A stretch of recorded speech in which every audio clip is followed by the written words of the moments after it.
আসসালামু আলাইকুম। Hello everyone, কেমন আছো তোমরা সবাই? আশা করি সবাই খুব ভালো আছো। সাদিয়ার ডায়েরির নতুন আরও একটি ভিডিওতে তোমাদের সবাইকে স্বাগত জানাই। সকাল সকাল আমি উঠে গিয়েছি। এখন কটা বাজবে? ওই 8টা মতো বাজবে। আর আমি সকালবেলা উঠে কিন্তু টাইম কলের জল আগে ধরেছি, তারপরে এখানে এসেছি রান্নাঘরের সব কিছু পরিষ্কার করে একটু চা করে আগে খাবো। কারণ কালকে রাতে একদমই ঘুম হয়নি। ওই শুয়েছি কটা বাজবে তখন, 12:30 মতো 12:30 মতো বাজবে। ঘুম ভেঙে গিয়েছে একবার। ঘুমিয়েছিলাম অনেক সকাল সকাল, মানে 11টার দিকে শুয়েছিলাম, 12:30 বাজে ঘুম ভেঙে গেল। আর ঘুম আসলো না। সেই 4টে 4:30টের সময় গিয়ে একটু ঘুমালাম। যাও তো এবার জানি সকালবেলা উঠবো, আজকে এক জায়গায় যাওয়ার কথা ছিল। জানি সকাল সকাল উঠবো, সব কিছু কাজ ভালোভাবে করব, কিন্তু মানে আমার মুখটা দেখেই বুঝতে পারছো যেন শরীর একদম চলছে না। অনেক অনেক রাত করে শুয়েছি তো, আসলে সারা রাত উসপাস করে কেটে গিয়েছে। আর ভেবেছিলাম সকালবেলা উঠবো, আর উঠেই দেখছি যে মানে 8টা বেজে গিয়েছে, পৌনে 8টা বেজে গিয়েছে। তো আর মন মেজাজ ভালো লাগছে না, শরীরটাও একদম মানে ম্যাচ ম্যাচ করছে যেন। মানে খুব ব্যথা শরীরে, এরকম মনে হচ্ছে। কোথাও যাওয়ার কথা আগে থেকে থাকলে, মানে আগে থেকে যদি জানবো যে আমি কালকে কোথাও যাব, বা কালকে আমার কোথাও একটা কাজ আছে, তো তাহলে আমি কি করতে পারি যে সকালবেলা, মানে আমার মানে প্রিপারেশন আগে থেকে নেওয়া থাকে যে আমি সকালবেলা উঠবো, আমার এতগুলো কাজ আছে, এই কাজগুলো করব, দুটো বাচ্চাকে ঠিক মতো এরকমভাবে সামাল দেবো, তারপরে হলো গিয়ে এই সময়ের ভিতরে আমি নিজে রেডি হয়ে বার হয়ে যেতে পারবো। কিন্তু মানে যেরকমটা ভেবেছিলাম কালকে রাত পর্যন্ত, যেরকম ভেবে কালকে সকালবেলা, মানে সকাল সকাল কালকে শুয়ে পড়েছিলাম, কিন্তু কি করব বলো না, ঘুম আসলে মানে যেভাবে তো প্রথম কথা যেভাবে গরম পড়েছে, তার উপরে মানে ওই বাচ্চা নিয়ে ওর জন্যে রাতে 3বার 4বার উঠতে হয়। আর কালকে আমার নিজেরও ঘুম আসতে চাইছিল না, কেন জানি না, সকাল সকাল শোয়া হয় না, দেরি করে শুয়ে অভ্যাস, ওই কারণে ঘুম আসছিল না কি কি গরমে আমি ঠিক জানি না। কিন্তু কালকে রাতে আমার খুবই অস্বস্তি হয়েছে, আর যার জন্য আমি সকালবেলা উঠতেই পারিনি। আর না উঠতে পারার কারণে আমার সিচুয়েশানটা ঠিক এরকম। আর কাল রাতে একটু বিরিয়ানি বানিয়েছিলাম বাড়িতে, তো কিছুটা থেকে ছিল, সেইটার আমি এখন কি করছি, ফ্রিজে রেখে দেবো। দুপুরবেলা যদি খাবে কেউ, মানে শাশুড়ি মা চাই, আমার মেয়ে চাই, আমার বর, যে খাবে, তো গরম করে তখন বার করে তখন গরম করে দেব। এখন গরম করলে আবার আবার যখন খাবে তখন গরম করতে হবে, তো আমি এখন আমার হাতে সময় নেই, আমি এখন ফ্রিজে রেখে দেব। ওটা দেব দুপুরবেলা, মানে যে খাবে বলবে তাকেই দিয়ে দেব গরম করে। আর এখানে আমি তো একদিকে চায়ের জল বসিয়েছিলাম, এটা তো হয়ে এসেছে। আর ওদিকে রুটিও সেঁকে নিয়েছি। তো এখন মা আর আমি চা খাবো, খেয়ে তারপরে দেখি যদি কোনো কাজ, আমার মানে ভালো লাগছে না আজকে একদমই, যেন মানে ঘুম থেকে উঠতেই মানে মনে হচ্ছে শরীরটা খুব খারাপ। আর এই যে বিরিয়ানিটা এদিকে আমি এনেছিলাম, ফ্রিজে রেখেও দিয়েছি। আর এই যে রুটি, চা নিয়ে নিয়েছি, আর এই যে এই বিস্কুটটা কিন্তু আমার খেতে খুব ভালো লাগে। এটা মানে একটু লেবু লেবু মতো সেন্ট থাকে, কমলা লেবু সেন্ট, ক্রিম দেওয়া, খুব ভালো লাগে। তো ওদিকে তো আমি চা খেয়ে নিয়েছি। আর এখন বাজবে কটা, ওই পৌনে 9টা মতো বাজবে। মায়ের সঙ্গে একটু কথা বলছিলাম যে মা এরকম যেতে হবে, তো এত বেলা করে উঠলাম। তো মা বললো আচ্ছা ঠিক আছে ছাড়, আমিও তোর সঙ্গে সঙ্গে কাজ করে দেবো, দেখবি তাড়াতাড়ি হয়ে যাবে। তো এইসব কথাবার্তা বলে উঠলাম। তো তাড়াতাড়ি খুব, মানে খুব একটা এনার্জি নিয়ে উঠেছি যে এবার অন্তত তাড়াতাড়ি কাজগুলো করে নেব। ওই যে আগে গেলাম, যে কালকের ভিজে জামা কাপড়গুলো ছিল সেগুলো আগে বাইরে মেললাম, কেননা এখন তো আকাশের খুব একটা ঠিক ঠিকানা নেই যে কখন বৃষ্টি চলে আসে, কখন রোদ্দুর হয়। তো জামা কাপড় 2 দিন 3 দিন ধরে শুকালে কীরকম একটা মানে গন্ধ বার হয়। আর এখানে আমি ঝাড়ু দিয়ে নিচ্ছি এখন, মানে কাপড়গুলো মেলে আসার পরে এখানে আমি ঝাড়ু দিচ্ছি। তো চলো ঝাড়ুটা আগে দিয়ে নিই, তারপরে আবার কথা হচ্ছে।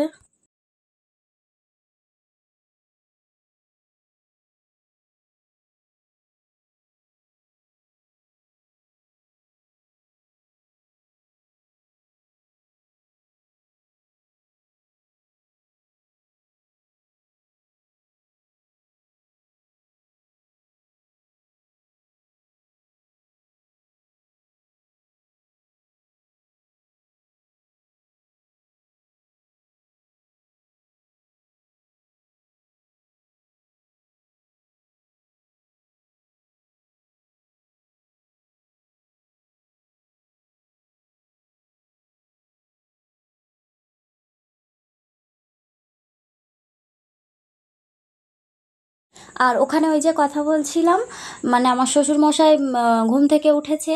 আর আমি মানে এতদিন ভিডিও করি, মানে কয়েকটা যে ভিডিও আমি ছেড়েছি ফোনে, আমার শ্বশুরমশাই জানে না। আমার শাশুড়ি জানে, আমার বর জানে, সবাই জানে, শুধুমাত্র আমার শ্বশুর জানতো না। কারণ মানে উনি একটু বেলা করে ঘুম থেকে ওঠে, মানে 10টা 11টার সময় ঘুম থেকে ওঠে। আর তখন আমার আশিবাসি যা কাজ থাকে সে কাজগুলো হয়ে যায়।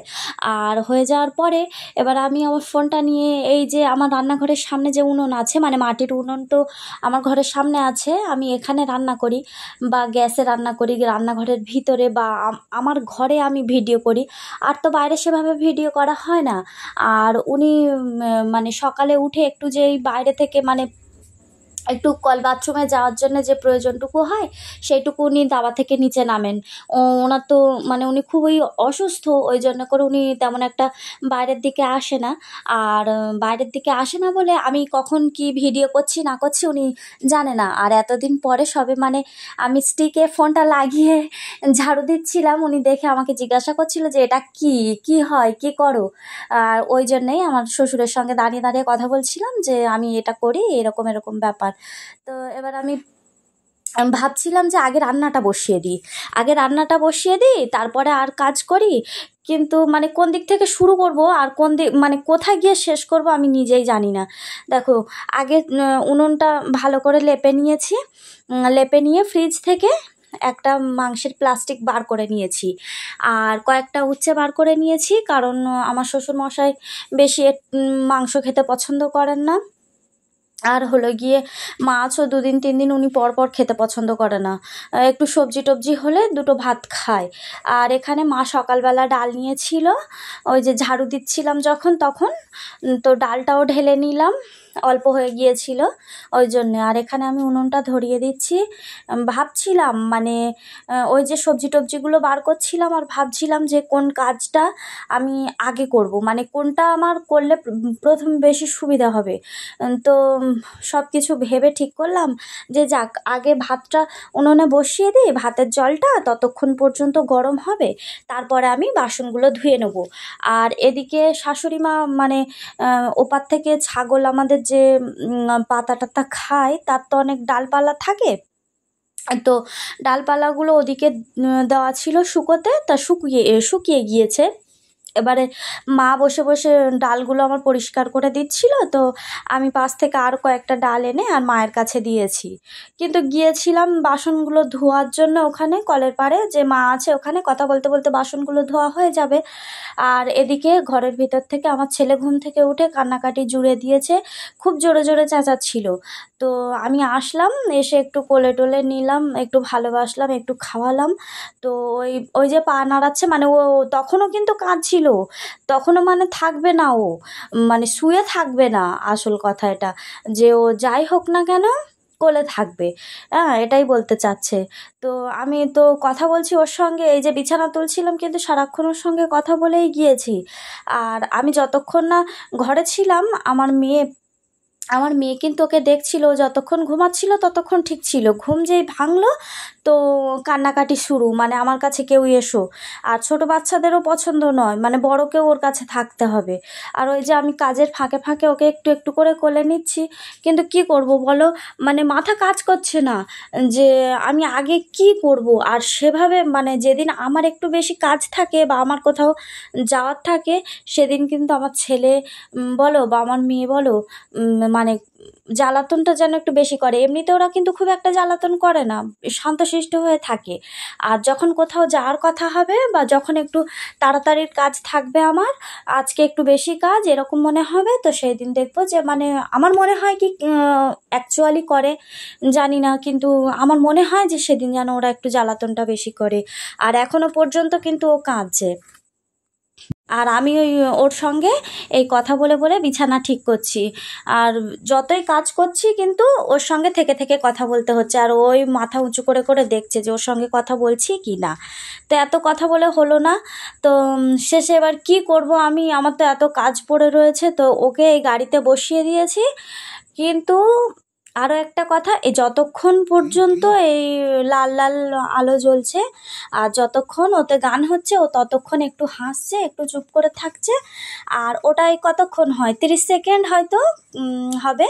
ততটুকু সময় পর্যন্ত ওর আলোটা জ্বলে আর একটুখানি গান বাজনা ওতে বাজে গাড়িটাতে।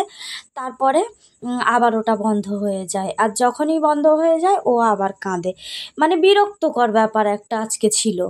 দেখো রান্না এখন পুরোটা বাকি, আর ঘর আমি সবেই গোছাতে এসেছি। মানে কালকে রাতে মানে কালকে দুপুরবেলা যে জামা কাপড়গুলো কেচে দিয়েছিলাম সন্ধ্যার পরে, সেগুলো তুলে যেগুলো একটু একটু ভিজে ছিল খাটের কাঠে দিয়েছিলাম, যে বাচ্চাদের জামা হাওয়াতে শুকিয়ে যাবে, কোনো অসুবিধা হবে না। তো সেগুলো এখন আমি গুছিয়ে নিচ্ছি। এখনও কিন্তু আমার বিছানা ঝাড়ু দেওয়া, ঘর ঝাড়ু দেওয়া, আবার মেয়েটার বিকালে পড়া আছে, মানে 5টা থেকে। ওকেও, ওরও দুটো, হ্যাঁ 3টে খাতার কাজ দিয়েছিল। কালকে একটা খাতার কাজ করেছে আর 2টো খাতার কাজ বাকি ছিল। সে খাতার কাজগুলোও করাতে হবে। ও তো খুব একটা বড় নয়, ওর সঙ্গে বসতে হয়। মানে ওর সঙ্গে না বসলে ও গুরুত্ব দিয়ে কোনো কাজ করতে চায় না। করবে, থেকে থেকে অনেকটা দেরি হবে, ভুল করবে, সেটাকেও আবার আমার দেখতে হবে। তো তার থেকে ভালো তো ওকে নিয়েই বসি আমি। তো এবার আমি এই ঘরটরগুলো ভালো করে ঝাড়ু দিয়ে নিচ্ছি। আর ঝাড়ু দেওয়ার পরে দেখি মেয়েটার পড়তে বসাবো, এটা ভেবে রেখেছি এখন আপাতত। দেখা যাক পরবর্তীতে কি হয়।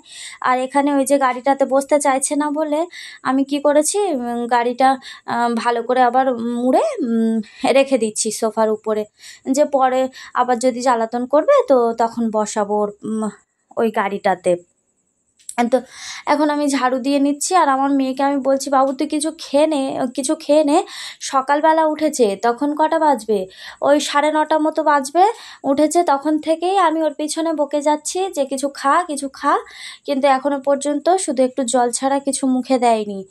আর এইবার যখন পড়তে বসাবো তখন মানে 5 মিনিট পরে পরে গিয়ে বলবে, মা আমাকে কিছু খেতে দাও, আমি কিছু খাবো, আমার খিদে পেয়েছে।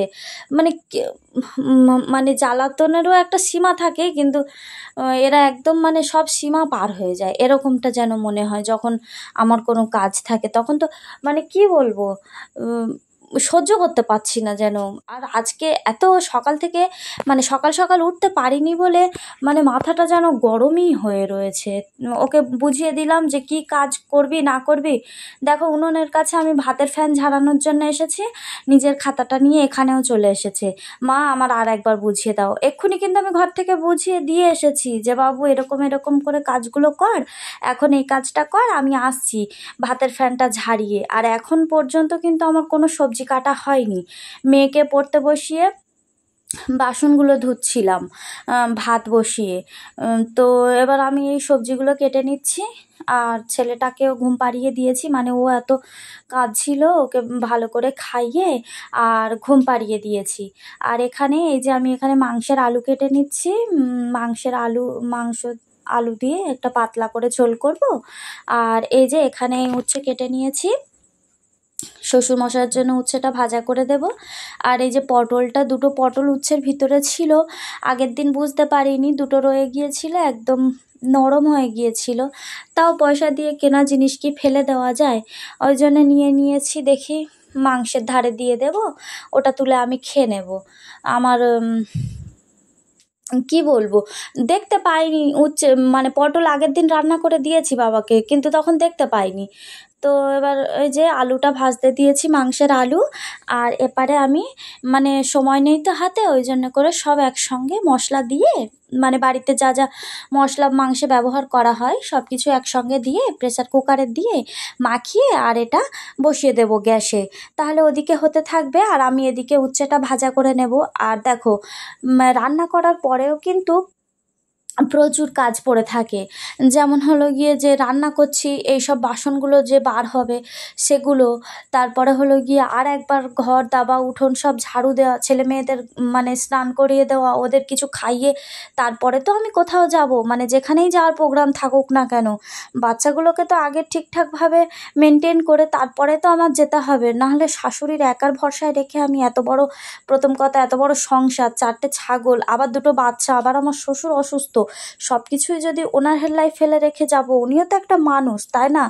আমি এখন মানে কি বলবো, ওনার বয়সের তুলনায় তো ধরো আমার বয়স কিছুই নয়, তো আমার যদি এগুলো করতে এত কষ্ট হয়, তাহলে উনি এই বয়সে নিশ্চয়ই ওনার কাজ করতে কষ্ট হয়। তাও কি করবে, উনি আমার মুখ চেয়ে, মানে ছাগলের কাজ তো আমি আর কিছু করিই না ধরতে গেলে, যেখান থেকে মানে আমি মানে প্রেগনেন্সি যেখান থেকে আমার শুরু হয়েছে, তো সেখান থেকে আমি ছাগলের কিছুই করি না, সব কিছুই উনি করে।